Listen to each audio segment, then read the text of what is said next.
ಕ್ಷತ್ರೆ DRDOದ gas turbine research establishment ಅಲ್ಲಿ ಖಾಲಿ ಇರತಕ್ಕಂತ ಅಪ್ರೆಂಟಿಸ್ ಹುದ್ದೆಯ ಬಗ್ಗೆ ಇವತ್ತಿನ ಈ ಒಂದು ವಿಡಿಯೋದಲ್ಲಿ ಪ್ರತಿಯೊಂದನ್ನು ಕೂಡ ಇವರಿಗೆ ನೋಡೋಣ. ಅದೇ ರೀತಿ ಒಂದು ವಿಡಿಯೋನ ಯಾರಾದರೂ ಹೊಸದಾಗಿ ನೋಡ್ತಾ ಇದ್ರೆ ಸಬ್ಸ್ಕ್ರೈಬ್ ಮಾಡ್ಕೊಳ್ಳಿ. ಈ ಒಂದು DRDOದಲ್ಲಿ ಖಾಲಿ ಇರತಕ್ಕಂಥ ಒಂದು ಅಪ್ರೆಂಟಿಸ್ ಹುದ್ದೆಗಳು ಯಾವ ರೀತಿ ಅದಾವ, ಇಲ್ಲಿ ಖಾಲಿ ಇರತಕ್ಕಂಥ ಹುದ್ದೆಗಳಿಗೆ ಸಂಬಂಧಪಟ್ಟಂತೆ ಯಾರೆಲ್ಲ ಅರ್ಜಿನ ಸಲ್ಲಿಸ್ಬೋದು, ಜೊತೆಗೆ ಇನ್ನಿತರ ಮಾಹಿತಿಯ ಬಗ್ಗೆ ನಾವಿಲ್ಲಿ ಪ್ರತಿಯೊಂದು ಕೂಡ ಈಗ ಇವರಿಗೆ ನೋಡ್ತಗೋಣ. ಇಲ್ಲಿ ಅವರು ಡಿವೈಡ್ ಮಾಡಿ ಕೊಟ್ಟಿರ್ತಾರೆ. ಮೊದಲಾಗಿ ಟೇಬಲ್ 1ರಲ್ಲಿ ಗ್ರಾಡ್ಯುಯೇಟ್ ಅಪ್ರೆಂಟಿಸ್ ಟ್ರೈನಿ ಹುದ್ದೆಗಳ ಬಗ್ಗೆ ಮಾಹಿತಿಯನ್ನು ಕೊಟ್ಟಿರ್ತಾರೆ. ಇಲ್ಲಿ ಕೆಳಗಡೆ ಕೊಟ್ಟಿರ್ತಕ್ಕಂಥ ಹುದ್ದೆಗಳಿಗೆ BE BTech ಅಥವಾ ಇದಕ್ಕೆ ಇಕ್ವಲೆಂಟ್ ಆಗಿರತಕ್ಕಂಥವರು ಅಪ್ಲಿಕೇಶನ್ ಇಲ್ಲಿ ಹಾಕ್ಬೋದು. ಇಲ್ಲಿ ಯಾವ ರೀತಿ ಹುದ್ದೆಗಳನ್ನು ಕೊಟ್ಟಿದ್ದಾರೆ ಅದರ ಬಗ್ಗೆ ನಾವಿಲ್ಲಿ ಮಾಹಿತಿಯನ್ನು ನೋಡ್ತಗೋಣ. ಇಲ್ಲಿ ಗ್ರಾಡ್ಯುಯೇಟ್ ಅಪ್ರೆಂಟಿಸ್ ಅಲ್ಲಿ ಎಷ್ಟು ಹುದ್ದೆಗಳು ಖಾಲಿ ಇದಾವೆ ಅಂದ್ರೆ ಟೋಟಲ್ ಆಗಿ 75 ಹುದ್ದೆಗಳು ಟೋಟಲ್ ಆಗಿ ಖಾಲಿ ಇರ್ತವೆ. ಇಲ್ಲಿ ಮತ್ತೆ ಅವರು ಯಾವ ಒಂದು ವಿಭಾಗಕ್ಕೆ ಸಂಬಂಧಪಟ್ಟಂತೆ ಎಷ್ಟೆಷ್ಟು ವೇಕೆನ್ಸಿಗಳು ಖಾಲಿ ಇದಾವ ಅದರ ಬಗ್ಗೆನೂ ಕೂಡ ಅವರು ಮಾಹಿತಿಯನ್ನು ಕೊಟ್ಟಿರ್ತಕ್ಕಂಥದ್ದು. ಇಲ್ಲಿ ಮೆಕ್ಯಾನಿಕಲ್ ಅಥವಾ ಪ್ರೊಡಕ್ಷನ್ ಅಥವಾ ಇಂಡಸ್ಟ್ರಿಯಲ್ ಪ್ರೊಡಕ್ಷನ್ ಇಂಜಿನಿಯರಿಂಗ್ಗೆ ಸಂಬಂಧಪಟ್ಟಂತೆ ಟೋಟಲ್ ಆಗಿ 30 ಹುದ್ದೆಗಳನ್ನು ಕೊಟ್ಟಿರ್ತಾರೆ. ನಿಮ್ಮದು BE ಅಥವಾ BTech ಅಥವಾ ಗ್ರಾಡ್ಯುಯೇಟ್ ಅಲ್ಲಿ ಈ ಒಂದು ವಿಭಾಗದಲ್ಲಿ ಪಾಸ್ ಆಗಿದ್ರೆ ಸಾಕು, ನೀವು ಇಲ್ಲಿ ಅಪ್ಲಿಕೇಶನ್ ಹಾಕ್ಬೋದು. ಇನ್ನು ಏರೋನಾಟಿಕಲ್ ಅಥವಾ ಏರೋಸ್ಪೇಸ್ ಅಂತ ಕೊಟ್ಟಿರ್ತಾರೆ. ಈ ಒಂದು ಹುದ್ದೆಗಳಿಗೆ ಸಂಬಂಧಪಟ್ಟಂತೆ ಟೋಟಲ್ ಆಗಿ 15 ಹುದ್ದೆಗಳನ್ನು ಕೊಟ್ಟಿರ್ತಾರೆ. ಇನ್ನು ಎಲೆಕ್ಟ್ರಿಕಲ್ ಆ್ಯಂಡ್ ಎಲೆಕ್ಟ್ರಾನಿಕ್ಸ್ ಅದೇ ಅಥವಾ ಎಲೆಕ್ಟ್ರಾನಿಕ್ಸ್ ಆ್ಯಂಡ್ ಕಮ್ಯುನಿಕೇಷನ್ನು ಅಥವಾ ಎಲೆಕ್ಟ್ರಾನಿಕ್ಸ್ ಮತ್ತು ಇನ್ಸ್ಟ್ರುಮೆಂಟೇಷನ್ನು ಅಥವಾ ಟೆಲಿಕಮ್ಯುನಿಕೇಷನ್ ಅಂತ ಕೊಟ್ಟಿರ್ತಾರೆ. ಇಲ್ಲಿ ಟೋಟಲ್ ಆಗಿ 10 ಹುದ್ದೆಗಳನ್ನು ಕೊಟ್ಟಿದ್ದಾರೆ ಈ ಒಂದು ವಿಭಾಗಗಳಿಗೆ ಸಂಬಂಧಪಟ್ಟಂತೆ. ಇನ್ನು ಕಂಪ್ಯೂಟರ್ ಸೈನ್ಸು, ಕಂಪ್ಯೂಟರ್ ಇಂಜಿನಿಯರಿಂಗು, ಅದೇ ರೀತಿ ಇನ್ಫಾರ್ಮೇಷನ್ ಸೈನ್ಸ್ ಆ್ಯಂಡ್ ಟೆಕ್ನಾಲಜಿ ಮತ್ತು ಇಂಜಿನಿಯರಿಂಗ್ ಅಂತ ಕೊಟ್ಟಿರ್ತಾರೆ. ಇಲ್ಲಿ ಕೂಡ ಟೋಟಲ್ ಆಗಿ 15 ಹುದ್ದೆಗಳನ್ನು ಕೊಟ್ಟಿದ್ದಾರೆ. ಇನ್ನು ಮೆಟಲರ್ಜಿಕಲ್ ಅಥವಾ ಮೆಟೀರಿಯಲ್ ಸೈನ್ಸ್ಗೆ ಸಂಬಂಧಪಟ್ಟಂತೆ ಟೋಟಲ್ ಆಗಿ 4 ಹುದ್ದೆಗಳನ್ನು ಕೊಟ್ಟಿದ್ದಾರೆ. ಇನ್ನು ಸಿವಿಲ್ಗೆ ಸಂಬಂಧಪಟ್ಟಂತೆ 1 ಹುದ್ದೆಯನ್ನು ಕೊಟ್ಟು ಟೋಟಲ್ ಆಗಿ ಇಲ್ಲಿ 75 ಹುದ್ದೆಗಳನ್ನ ಅವರು ಕೊಟ್ಟಿರ್ತಕ್ಕಂಥದ್ದು. ಇದು ಎಲ್ಲವೂ ಕೂಡ ಗ್ರಾಡ್ಯುಯೇಟಲ್ಲಿ ಬರ್ತಕ್ಕಂಥ ಒಂದು ವಿಭಾಗಗಳಾಗಿರ್ತವೆ. ನಿಮ್ದೇನಾದರೂ ಇಲ್ಲಿ ಕೊಟ್ಟಿರ್ತಕ್ಕಂಥ ಯಾವುದಾದ್ರೂ ಒಂದು ವಿಭಾಗ ಆಗಿದ್ರೆ ಸಾಕು, ಡೈರೆಕ್ಟಾಗಿ ನೀವು ಇಲ್ಲಿ ಅಪ್ಲಿಕೇಶನ್ನ ಹಾಕೋದಾಗಿರುತ್ತೆ. ಇನ್ನು ವಯೋಮಿತಿ ಬಂದ್ಬಿಟ್ಟು ಕನಿಷ್ಠವಾಗಿ 18 ವರ್ಷ ಆಗಿರಬೇಕು, ಗರಿಷ್ಠವಾಗಿ 27 ವರ್ಷದ ಒಳಗಡೆ ಇರ್ತಕ್ಕಂಥವ್ರು ಅಪ್ಲಿಕೇಶನ್ನ ಹಾಕ್ಬೋದಾಗಿರುತ್ತೆ. ಕರೆಕ್ಟಾಗಿ ಇಲ್ಲಿ ಯಾರಾದರೂ ಗ್ರಾಡ್ಯುಯೇಟ್ ಅಪ್ರೆಂಟಿಸಲ್ಲಿ ಅಪ್ಲಿಕೇಶನ್ನ ಹಾಕ್ಬೇಕಂತ ಅಂದ್ಕೊಂಡಿದ್ರೆ ನಿಮ್ಮ ವಿಭಾಗ ಇಲ್ಲಿ ಇದ್ರೆ ಆ ಒಂದು ವಿಭಾಗಕ್ಕೆ ಸಂಬಂಧಪಟ್ಟಂತೆ ಟೋಟಲ್ ಆಗಿ ಎಷ್ಟೆಷ್ಟು ಹುದ್ದೆಗಳು ಖಾಲಿ ಇದಾವೆ ಅದರ ಬಗ್ಗೆ ಮಾಹಿತಿಯನ್ನು ಚೆಕ್ ಮಾಡ್ಕೊಂಡು ಅರ್ಜಿನ ಸಲ್ಲಿಸ್ಬೋದು. ಇನ್ನು ಟೇಬಲ್ 2 ಅಲ್ಲಿ ಗ್ರಾಡ್ಯುಯೇಟ್ ಅಪ್ರೆಂಟಿಸ್ ಟ್ರೈನಿ ಇಲ್ಲಿ ಕೂಡ ನಾನ್ ಇಂಜಿನಿಯರಿಂಗ್ಗೆ ಸಂಬಂಧಪಟ್ಟಂತೆ ಕೊಟ್ಟಿರ್ತಾರೆ. ಅಂದರೆ BCom, BA, ಅದೇ ರೀತಿ BSc, BCA, ಅದೇ ರೀತಿ BBAಗೆ ಸಂಬಂಧಪಟ್ಟಂತೆ ಅವರು ಎಷ್ಟೆಷ್ಟು ಹುದ್ದೆಗಳು ಖಾಲಿದಾವ ಅದ್ರ ಬಗ್ಗೆ ಇಲ್ಲಿ ಮಾಹಿತಿಯನ್ನು ಕೊಟ್ಟಿರ್ತಾರೆ. ಇಲ್ಲಿ ನೋಡ್ತಾ ಹೋದ್ರೆ ಮೊದಲಾಗಿ BCom ಅಲ್ಲಿ 10 ಹುದ್ದೆಗಳನ್ನ ಕೊಟ್ಟಿರ್ತಾರೆ BComದವರಿಗೆ ಸಂಬಂಧಪಟ್ಟಂತೆ. ಇನ್ನು BSc ಅವರಿಗೆ ಸಂಬಂಧಪಟ್ಟಂತೆ ಇಲ್ಲಿ ನೋಡಿ ನೀವು ಕೆಮಿಸ್ಟ್ರಿ ಆಗಿರ್ಬೋದು, ಫಿಸಿಕ್ಸು, ಮ್ಯಾಥ್ಸು, ಎಲೆಕ್ಟ್ರಾನಿಕ್ಸು ಮತ್ತು ಕಂಪ್ಯೂಟರ್ ಅಂತ ಕೊಟ್ಟಿರ್ತಾರೆ. ಇಲ್ಲಿ ಟೋಟಲ್ ಆಗಿ 5 ಹುದ್ದೆಗಳನ್ನು ಕೊಟ್ಟಿದ್ದಾರೆ. ಇನ್ನು BAಗೆ ಸಂಬಂಧಪಟ್ಟಂತೆ ಫೈನಾನ್ಸ್ ಮತ್ತು ಬ್ಯಾಂಕಿಂಗ್ಗೆ ಮತ್ತು ETCಗೆ ಸಂಬಂಧಪಟ್ಟಂತೆ ಕೊಟ್ಟಿರ್ತಾರೆ.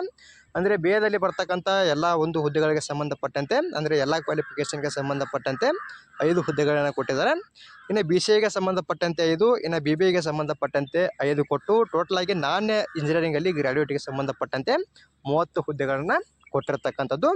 ಇನ್ನು ಇಲ್ಲಿ ವಯೋಮಿತಿ ಬಂದ್ಬಿಟ್ಟು ಕನಿಷ್ಠವಾಗಿ 18 ವರ್ಷ ಆಗಿರಬೇಕು, ಗರಿಷ್ಠವಾಗಿ 27 ವರ್ಷದ ಒಳಗಡೆ ಇರತಕ್ಕಂಥವ್ರು ಅರ್ಜಿನ ಸಲ್ಲಿಸ್ಬೋದು. ಇನ್ನು ಡಿಪ್ಲೊಮಾ ಅಪ್ರೆಂಟಿಸ್ ಟ್ರೈನಿಂಗ್ ಹುದ್ದೆಗಳಿಗೆ ಸಂಬಂಧಪಟ್ಟಂತೆ ಮಾಹಿತಿಯನ್ನು ನೋಡ್ತಾ ಹೋದರೆ ಇಲ್ಲಿ ಮೆಕ್ಯಾನಿಕಲ್ ಅಥವಾ ಪ್ರೊಡಕ್ಷನ್ ಅಥವಾ ಟೂಲ್ ಆ್ಯಂಡ್ ಡೈಗೆ ಸಂಬಂಧಪಟ್ಟಂತೆ 10 ಹುದ್ದೆಗಳನ್ನು ಕೊಟ್ಟಿದ್ದಾರೆ. ಇನ್ನು ಎಲೆಕ್ಟ್ರಿಕಲ್ ಮತ್ತು ಎಲೆಕ್ಟ್ರಾನಿಕ್ಸ್ ಅಥವಾ ಎಲೆಕ್ಟ್ರಾನಿಕ್ಸ್ ಆ್ಯಂಡ್ ಕಮ್ಯುನಿಕೇಷನ್ ಅಥವಾ ಎಲೆಕ್ಟ್ರಾನಿಕ್ಸ್ ಆ್ಯಂಡ್ ಇನ್ಸ್ಟ್ರುಮೆಂಟೇಷನ್ ಅಂತ ಕೊಟ್ಟಿರ್ತಾರಲ್ಲ, ಇದಕ್ಕೆ ಸಂಬಂಧಪಟ್ಟಂತೆ ಟೋಟಲ್ ಆಗಿ 7 ಹುದ್ದೆಗಳನ್ನು ಕೊಟ್ಟಿದ್ದಾರೆ. ಇನ್ನು ಇದಾದಮೇಲೆ ಇಲ್ಲಿ ಕಂಪ್ಯೂಟರ್ ಸೈನ್ಸ್ಗೆ ಸಂಬಂಧಪಟ್ಟಂತೆ ಮತ್ತು ಕಂಪ್ಯೂಟರ್ ನೆಟ್ವರ್ಕಿಂಗ್ ಸಂಬಂಧಪಟ್ಟಂತೆ 3 ಹುದ್ದೆಗಳನ್ನು ಕೊಟ್ಟಿರ್ತಕ್ಕಂಥದ್ದು. ಇವೆಲ್ಲವೂ ಕೂಡ ಡಿಪ್ಲೊಮಾಗೆ ಸಂಬಂಧಪಟ್ಟಂತೆ ಟೋಟಲ್ ಆಗಿ ಇಲ್ಲಿ 20 ಹುದ್ದೆಗಳನ್ನು ಕೊಟ್ಟಿರ್ತಾರೆ. ಇಲ್ಲಿ ಕೂಡ ವಯೋಮಿತಿ ಬಗ್ಗೆ ನೋಡ್ತಾ ಹೋದ್ರೆ ಇಲ್ಲಿ ಕೂಡ ಸೇಮ್ ಅದೇ ರೀತಿಯಾಗಿ ಕನಿಷ್ಠವಾಗಿ 18 ವರ್ಷ ಆಗಿರಬೇಕು, ಗರಿಷ್ಠವಾಗಿ 27 ವರ್ಷದ ಒಳಗಡೆ ಇರತಕ್ಕಂಥವ್ರು ಇಲ್ಲಿ ಅರ್ಜಿನ ಸಲ್ಲಿಸ್ಬೋದು. ಇನ್ನು ಇದಾದಮೇಲೆ ITI ಅಪ್ರೆಂಟಿಸ್ ಟ್ರೈನಿ ಬಗ್ಗೆ ನೋಡ್ತಾ ಹೋದರೆ ಇಲ್ಲಿ ITIದವರಿಗೆ ಸಂಬಂಧಪಟ್ಟಂತೆ ಒಂದು ಟ್ರೇಡ್ ವೈಸ್ ಎಷ್ಟೆಷ್ಟು ವ್ಯಾಕೆನ್ಸಿಗಳು ಖಾಲಿದಾವ ಅದರ ಬಗ್ಗೆ ಮಾಹಿತಿಯನ್ನು ಕೊಟ್ಟಿದ್ದಾರೆ. ಅದರ ಬಗ್ಗೆ ನಿಮಗೆ ಇಲ್ಲಿ ಮಾಹಿತಿನ ತಿಳಿಸ್ಕೊಡ್ತೀನಿ.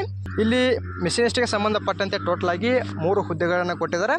ಫಿಟ್ರಿಗೆ ಸಂಬಂಧಪಟ್ಟಂತೆ 4, ಟರ್ನರ್ಗೆ ಸಂಬಂಧಪಟ್ಟಂತೆ 3, ಎಲೆಕ್ಟ್ರಿಷಿಯನ್ಗೆ ಸಂಬಂಧಪಟ್ಟಂತೆ 3, ವೆಲ್ಡರ್ಗೆ ಸಂಬಂಧಪಟ್ಟಂತೆ 2, ಇನ್ನು ಸೀಟ್ ಮೆಟಲ್ ವರ್ಕರ್ಗೆ ಸಂಬಂಧಪಟ್ಟಂತೆ 2, ಇನ್ನು computer operator and programming assistant ಅಂದರೆ ಕೋಪಾಗೆ ಸಂಬಂಧಪಟ್ಟಂತೆ ಟೋಟಲ್ ಆಗಿ ಇಲ್ಲಿ 8 ಹುದ್ದೆಗಳನ್ನು ಕೊಟ್ಟಿರ್ತಕ್ಕಂಥದ್ದು.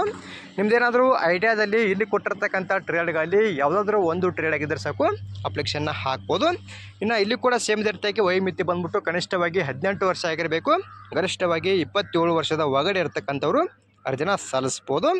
ಕರೆಕ್ಟಾಗಿ ಇಲ್ಲಿ ಟೋಟಲಾಗಿ ITIಗೆ ಸಂಬಂಧಪಟ್ಟಂತೆ 25 ಹುದ್ದೆಗಳನ್ನು ಕೊಟ್ಟಿದ್ದಾರೆ.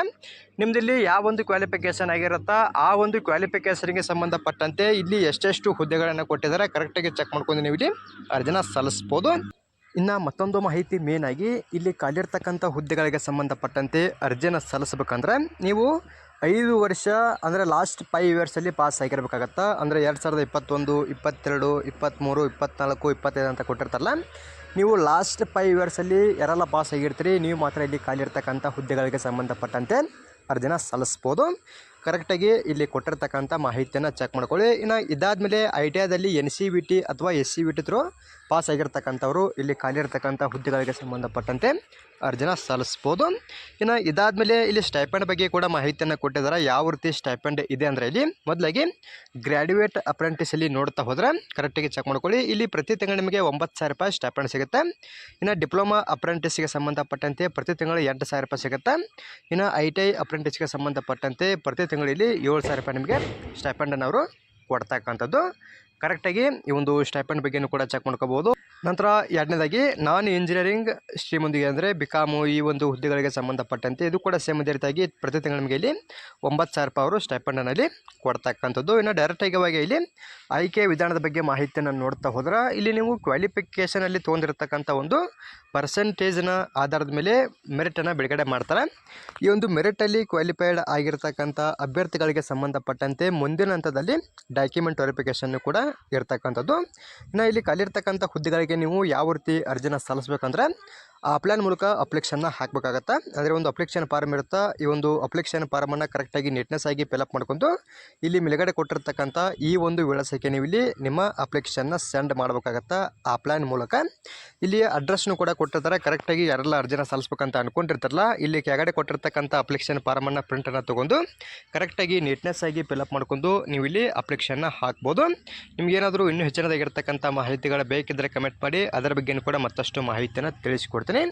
ಇಲ್ಲಿ ಮತ್ತೊಂದು ಮಾಹಿತಿ ಮೇನ್ ಆಗಿ ನೋಡಿದ್ಮೇಲೆ NATS ಅಥವಾ NAPS ಎನ್ರೋಲ್ಮೆಂಟ್ ID ನಂಬರ್ನು ಕೂಡ ಕೇಳಿರ್ತಾರೆ. ಅಂದರೆ ಅಪ್ರೆಂಟಿಸ್ಶಿಪ್ ಆದಂಥ ಒಂದು ವೆಬ್ಸೈಟ್ಗಳು ಇರ್ತಾವೆ. ಅಂದರೆ ನೀವು ಏನಾದರೂ ಡಿಪ್ಲೊಮಾ ಮತ್ತು ಗ್ರಾಡ್ಯುಯೇಟ್ ಮೇಲೆ ಅಪ್ಲಿಕೇಶನ್ನ ಹಾಕ್ತಾ ಇದ್ರೆ ನೀವು NATS ಪೋರ್ಟಲಲ್ಲಿ ರಿಜಿಸ್ಟ್ರೇಷನ್ ಮಾಡಿರಬೇಕು. ಇನ್ನು ನೀವೇನಾದರೂ ITI ಮೇಲೆ ಅಪ್ಲಿಕೇಶನ್ನ ಹಾಕ್ತಾ ಇದ್ರೆ NAPS ಪೋರ್ಟಲಲ್ಲಿ ನೀವು ರಿಜಿಸ್ಟ್ರೇಷನ್ ಆಗಿರಬೇಕಾಗತ್ತಾ. ಅಂದರೆ ರಿಜಿಸ್ಟ್ರೇಷನ್ ಆದಮೇಲೆ ಡೈರೆಕ್ಟಾಗಿ ನಿಮಗೆ ಲಾಸ್ಟಲ್ಲಿ ಒಂದು ಎನ್ರೋಲ್ಮೆಂಟ್ ID ಅಂತ ಬಂದಿರುತ್ತೆ. ಆ ಒಂದು ID ಸಂಖ್ಯೆನ ನೀವು ಇಲ್ಲಿ ಕೊಟ್ಟಿರ್ತಕ್ಕಂಥ ಈ ಒಂದು ಕಾಲಮಲ್ಲಿ ಫಿಲಪ್ ಮಾಡ್ಕೋಬೇಕು. ಮತ್ತು ಕ್ಯಾಂಡಿಡೇಟ್ ನೇಮು ಅದೇ ರೀತಿಯಲ್ಲಿ ಬ್ರಾಂಚ್ ಅಪ್ಲೈಡ್ ಪಾರ್ಟ್ ಅಂದರೆ ನೀವು ಇಲ್ಲಿ ಯಾವ ಒಂದು ಬ್ರಾಂಚಿಗೆ ಅಪ್ಲೈ ಮಾಡ್ತಾ ಇರ್ತೀರಿ ಅದನ್ನು ಕೂಡ ನೀವು ಇಲ್ಲಿ ಫಿಲಪ್ ಮಾಡಬೇಕಾಗತ್ತೆ. ಇದು ಲಾಸ್ಟ್ ಪೇಜಲ್ಲಿ. ಇನ್ನು ಇದಾದಮೇಲೆ ಇಲ್ಲಿ ಫಸ್ಟ್ ಪೇಜಲ್ಲಿ ನಿಮ್ಮ ಇನ್ಫಾರ್ಮೇಷನ್ ನೀವು ಇಲ್ಲಿ ಫಿಲಪ್ ಮಾಡಬೇಕಾಗತ್ತೆ. ಅಂದರೆ ಕ್ವಾಲಿಫಿಕೇಷನ್ ಬಗ್ಗೆ, post name, father's name, address ಈ ರೀತಿಯಲ್ಲಿ ಮಾಹಿತಿಯನ್ನು ಕೇಳಿದರೆ ಅಪ್ಲಿಕೇಶನ್ನ ಹಾಕ್ತಾ ಇರ್ತಕ್ಕಂಥವ್ರು ಪ್ರತಿಯೊಂದನ್ನು ಕೂಡ ಕರೆಕ್ಟಾಗಿ ಫಿಲಪ್ ಮಾಡ್ಕೊಂಡು ಅರ್ಜಿನ ಸಲ್ಲಿಸ್ಬೋದು. ಇನ್ನು ಇವಾಗಲೇ ಇಲ್ಲಿ ಅಪ್ಲಿಕೇಶನ್ ಸ್ಟಾರ್ಟ್ ಆಗಿದ್ದು ಅರ್ಜಿ ಸಲ್ಲಿಸುವ ಕೊನೆಯ ದಿನಾಂಕ ಬಂದ್ಬಿಟ್ಟು 8 ಮೇ 2025 ತನಕ ಅವಕಾಶ ಇರುತ್ತೆ. ಈ ಒಂದು ದಿನಾಂಕದ ಒಳಗಡೆಯಾಗಿ ನೀವು ಇಲ್ಲಿ ಅಪ್ಲಿಕೇಶನ್ನ ಹಾಕಬೇಕು. ಇನ್ನು ಮತ್ತೊಂದು ಮಾಹಿತಿ ಮೇನ್ ಆಗಿ ನೀವು ಹಾಕಿರ್ತಕ್ಕಂಥ ಅಪ್ಲಿಕೇಶನ್ ಬಂದ್ಬಿಟ್ಟು ಈ ಒಂದು ದಿನಾಂಕದ ಒಳಗಡೆಯಾಗಿ ಈ ಒಂದು ವಿಳಾಸಕ್ಕೆ ಹೋಗಿ ತಲುಪಿರಬೇಕಾಗತ್ತೆ. ಅಂದರೆ ಆ ಒಂದು ಲಾಸ್ಟ್ ದಿನಾಂಕ ಆದಮೇಲೆ ನಿಮ್ಮ ಅಪ್ಲಿಕೇಶನ್ ಏನಾದರೂ ಈ ಒಂದು ವಿಳಾಸಕ್ಕೆ ತಲುಪಿದರೆ ನಿಮ್ಮ ಅಪ್ಲಿಕೇಶನ್ ಇಲ್ಲಿ ಕನ್ಸಿಡರ್ ಆಗಂಗಿಲ್ಲ. ಅದಕ್ಕೋಸ್ಕರ ಇವಾಗಲೇ ನೀವು ಇಲ್ಲಿ ಯಾರೆಲ್ಲ ಅರ್ಜಿನ ಸಲ್ಲಿಸ್ತಾ ಇರ್ತೀರಿ ಪ್ರತಿಯೊಬ್ಬರು ಕೂಡ ಬೇಗನೆ ನೀವು ಇಲ್ಲಿ ಅರ್ಜಿನ ಸಲ್ಲಿಸಬೇಕಾಗತ್ತೆ. ಇನ್ನು ಸ್ಪೀಡ್ ಪೋಸ್ಟ್ ಅಥವಾ ರಜಿಸ್ಟ್ರಿ ಪೋಸ್ಟ್ ಮೂಲಕ ನೀವು ಇಲ್ಲಿ ಅಪ್ಲಿಕೇಶನ್ನ ಹಾಕ್ಬೋದು. ಜೊತೆಗೆ ಇಲ್ಲಿ ಯಾವ ಒಂದು ಡಾಕ್ಯುಮೆಂಟ್ಸ್ಗಳನ್ನ ಅಟ್ಯಾಚ್ ಮಾಡಬೇಕು ಅದರ ಬಗ್ಗೆಯೂ ಕೂಡ ಮಾಹಿತಿಯನ್ನು ಕೊಟ್ಟಿರ್ತಾರೆ. ಕರೆಕ್ಟಾಗಿ ಚೆಕ್ ಮಾಡ್ಕೊಂಡು ಅಪ್ಲಿಕೇಶನ್ನ ಹಾಕ್ಬೋದು. ಇಲ್ಲಿ ನಿಮ್ಗೆ ಏನಾದರೂ ಡೌಟ್ಗಳಿದ್ರೆ ಕಮೆಂಟ್ ಮಾಡಿ, ಅದರ ಬಗ್ಗೆಯೂ ಕೂಡ ಮತ್ತಷ್ಟು ಮಾಹಿತಿಯನ್ನು ತಿಳಿಸ್ಕೊಡ್ತೀನಿ. ಅದೇ ರೀತಿ ಒಂದು ನೋಟಿಫಿಕೇಷನ್ನ ನಾನು ನಮ್ಮ ಟೆಲಿಗ್ರಾಮ್ ಗ್ರೂಪಲ್ಲಿ ಕೊಟ್ಟಿರ್ತೀನಿ. ನೋಟಿಫಿಕೇಷನ್ ಎಂಡಲ್ಲಿ ಅಪ್ಲಿಕೇಶನ್ ಫಾರ್ಮ್ ಕೂಡ ಇರುತ್ತೆ. ಕರೆಕ್ಟಾಗಿ ಚೆಕ್ ಮಾಡ್ಕೊಂಡು ಪ್ರಿಂಟನ್ನು ತೊಗೊಂಡು ನೀಟ್ನೆಸ್ ಆಗಿ ಫಿಲಪ್ ಮಾಡ್ಕೊಂಡು ನೀವು ಇಲ್ಲಿ ಅರ್ಜಿನ ಸಲ್ಲಿಸ್ಬೋದು. ಅದೇ ರೀತಿ ಈ ಒಂದು ಮಾಹಿತಿ ತಮಗೆ ಇಷ್ಟವಾದಲ್ಲಿ ನಮ್ಮ ಚಾನಲ್ನ ಸಬ್ಸ್ಕ್ರೈಬ್ ಮಾಡ್ಕೊಳ್ಳಿ, ಹಾಗೆ ಲೈಕ್ ಮಾಡಿರಿ. ನಿಮ್ಮ ಸ್ನೇಹಿತರು ಕೂಡ ಶೇರ್ ಮಾಡಿ, ಅವರು ಕೂಡ ಇಲ್ಲಿ ಖಾಲಿರ್ತಕ್ಕಂಥ ಹುದ್ದೆಗಳಿಗೆ ಸಂಬಂಧಪಟ್ಟಂತೆ ಅರ್ಜಿನ ಸಲ್ಲಿಸಲಿ. ಅದೇ ರೀತಿ ಮತ್ತೆ ಮುಂದಿನ ವಿಡಿಯೋದಲ್ಲಿ ಭೇಟಿಯಾಗೋಣ. Thanks for watching.